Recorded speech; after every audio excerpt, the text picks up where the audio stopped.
British monarchs from 1700 to today.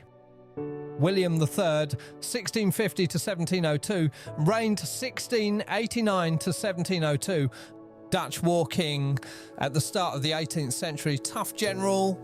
Don't be messing with William or you'll be crying in your cup of Earl Grey. Anne, 1665 to 1714, reigned 1702 to 1714. A whopping 17 pregnancies, no surviving heir, and sealed the union that made Great Britain in 1707. Indeed, Her Majesty was a tough cookie. I read somewhere that Anne's motto was, "Make Britain great again." Sound familiar? George I, 1660 to 1727, reigned 1714 to 1727. A Hanoverian, hardly spoke English at first. Puppet? No, but ministers ran a lot of government but had to deal with fierce court rivalries. Last king to lead troops in person. Vorsprung durch Technik, as they say in Hanover. George III, 1738 to 1820, reigned 1760 to 1820, Farmer King image, long reign, lost the American colonies, later suffered from mental illness. But we beat Napoleon, which ain't bad at all, my little treasures. Voila. George IV, 1762 to 1830, reigned 1820 to 1830, regent 1811 to 1820, lavish taste, the Prince Regent who built the Brighton Pavilion, big on style, short on restraint. Hey, big spender! William IV, 1765 to 1837, reigned 1830 to 1837, Sailor King, ain't pragmatic, oversaw the Reform Act 1832 that reshaped British politics. It could do with a reshape now. Come back, William. Please.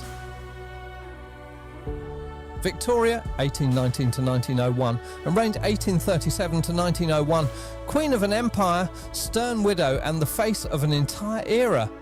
The Industrial Revolution roared under this incredible monarch, leading the world in technology. Victoria had even the toughest men sobbing in the corner. Edward VII, 1841 to 1910, he reigned 1901 to 1910, diplomatic modernising, a social king who smoothed relations across Europe, even without internet. What a man! George V, 1865 to 1936, reigned 1910 to 1936, changed the dynastic name to Windsor, saw the empire through the bloodiest war yet. Edward VIII, 1894 to 1972, reigned January to December 1936.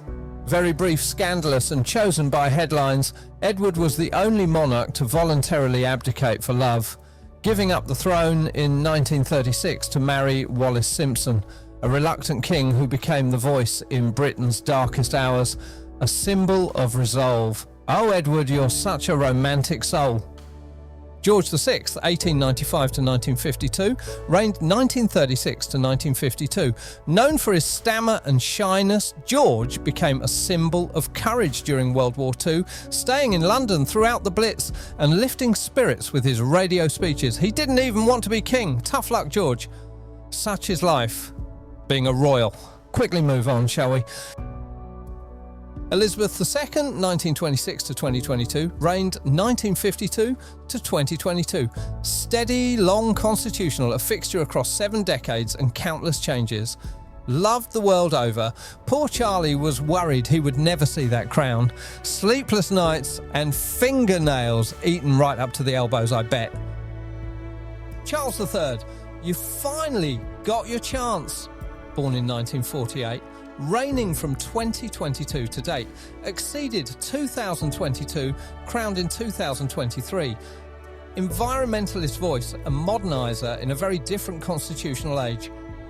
From the Union of 1707 to today, monarchs have worn crowns through wars, empire, industry and revolution. Titles change, but the crown remains a lens on Britain's incredibly rich history. We hope you enjoyed this brief excursus from reality. Please leave a like and consider subscribing. Keep calm and eat your digestives.